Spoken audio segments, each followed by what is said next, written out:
ఎంతటి దారుణమైన సంఘటన ఇది. కనపడుతుందా జగన్మోహన్ రెడ్డి నీ కళ్ళకి? సింగయ్య గారి మరణం, ఏదైతే వాహనంలో నువ్వు ప్రయాణం చేస్తున్నావో నీ వాహనం టైర్ల కింద పడి నలిగి చనిపోయాడు సింగయ్య గారు.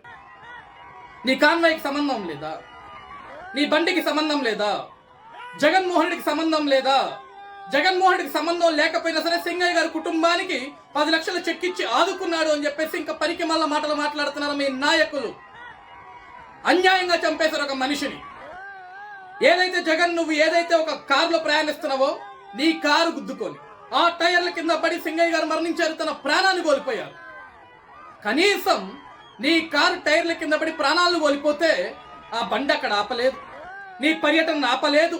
ఆ మనిషి మీద ఎక్కించుకొని తొక్కించుకొని ముందుకు వెళ్తూ దండాలు పెట్టుకుంటూ ఫోటోలకి వీడియోలకి ఫోజులు ఇచ్చుకుంటూ నీ పైశాచికత్వం చూపించుకుంటూ నీ వల్ల నీ వాహనం వల్ల నువ్వు ప్రయాణించే వాహనం వల్ల ఒక మనిషి ప్రాణం గాల్లో కలిసిపోతే కనీసం ఒక మనిషి ప్రాణానికి కూడా విలువ ఇవ్వకుండా నీ పబ్లిసిటీ పెచ్చతోటి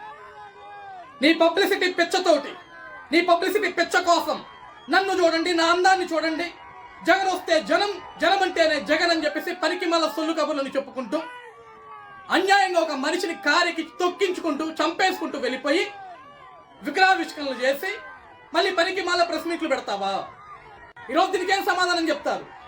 మా కాన్వాయ్కి సంబంధం లేదు, జగన్కి సంబంధం లేదు, జగన్ కాన్వాయ్కి సంబంధం లేదన్నారు. ఈరోజు జగన్ కాన్వాయ్ కాదు, జగన్ ఎక్కిన కారుకి సంబంధం ఉంది, జగన్కే సంబంధం ఉంది.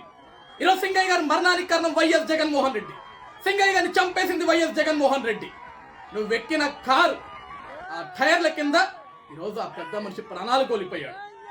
దీనికి ఏం చెప్తావు జగన్మోహన్ రెడ్డి సమాధానం? ఇప్పుడు వెళ్ళు పరామర్శకి. నీ పరామర్శ పిచ్చత్తాగా లెట్ట.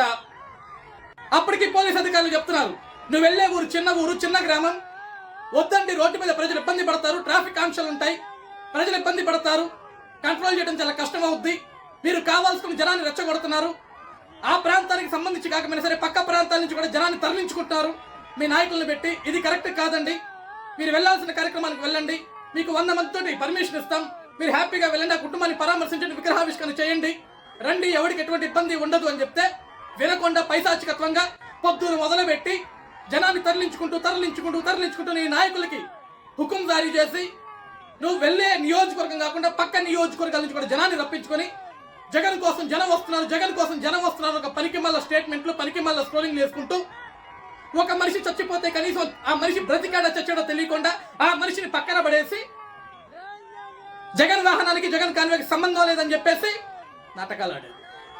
ఆ ప్రాణాన్ని తీసుకురా జగన్. ఒక పైశాచికత్వం ఇది. మనిషి ప్రాణాలు కోల్పోతే కనీసం బండి ఆపకుండా నీ కార్యక్రమం అంత అవసరమా? ఆ మనిషిని కనీసం హాస్పిటల్కి తీసుకెళ్లాలని ఇంగిత జ్ఞానం లేదా నీకు? పోతే పోయి ఒక శవం దొరికితే శవరాజకీయం చేయాలి. సిగ్గులేని బ్రతుకు, సిగ్గులేని జన్మ, సిగ్గులేని పార్టీ. మనుషుల ప్రాణాల మీద, మనుషుల శవాల మీద ఇదేనా నీ రాజకీయం? ఇదేనా నీ జీవితం? పనికి మాల పనులు, పనికి మాల